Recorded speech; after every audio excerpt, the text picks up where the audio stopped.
Should you buy Gray Zone Warfare? That's the most asked question I've had on stream and in Discord. One of the devs have already said and stated that the game is only around 20% complete. It's still an early access game. So here's my answer. The short answer is yes.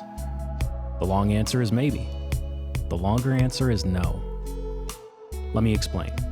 But first, let me welcome everyone back to the channel. Today we're diving into the gritty world of Gray Zone Warfare, a game that's been making waves in the tactical shooter community. Now before we hit that buy button, let's weigh the pros and cons. First up, let's talk about the pros. One of the standout features of Gray Zone Warfare is its ballistics system. It's incredibly realistic, taking into account wound cavities which add a whole new level of immersion to the gameplay.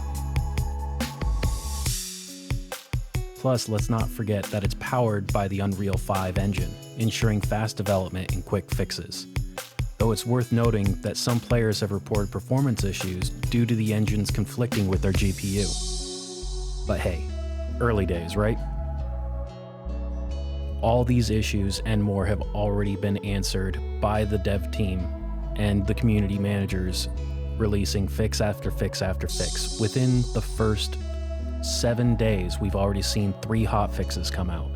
So that adds a lot of hope to the future development of this game. Now onto the scope and potential of the game. Faction versus faction fights and events have the potential to be massive, offering endless hours of strategic gameplay. And speaking of gameplay, the healing mechanics feel incredibly realistic. However, there is a bit of confusion within the community about when to use healing items, since you can use them even when you're not injured. But it's not all sunshine and rainbows. Let's talk about the cons. PvP balance definitely needs some work. The camping has become a bit of an epidemic in some areas, plus the AI behavior and hit registration feel off for a game aiming for realism.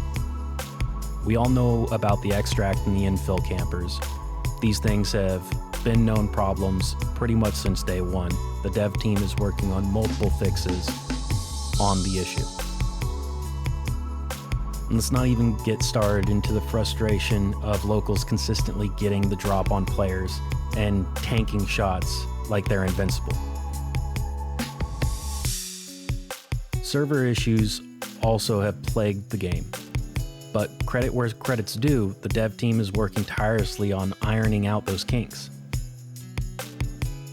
Now let's talk about some quality of life issues. Keybinds. Keybinds are somewhat limited, and certain actions like vaulting or VoIP can't be customized yet. But I'm sure they're about to address these in future updates.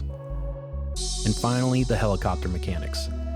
Currently, each faction can only have 4 choppers in the air at one time, which can be a bit limiting, especially when there's 16 players in the server and they're all biting for a chopper. No one wants to wait 20 minutes for a chopper when they're all the way at the other end of the map. This is being worked on, but for now, the devs have stated whenever leaving the FOB or forward operating base or leaving a site, let your teammates know where you're going. That way, share an Uber. Another thing about this game that I love is it comes with a PvE and a PvP mode, and not for $200 or $250 in some cases.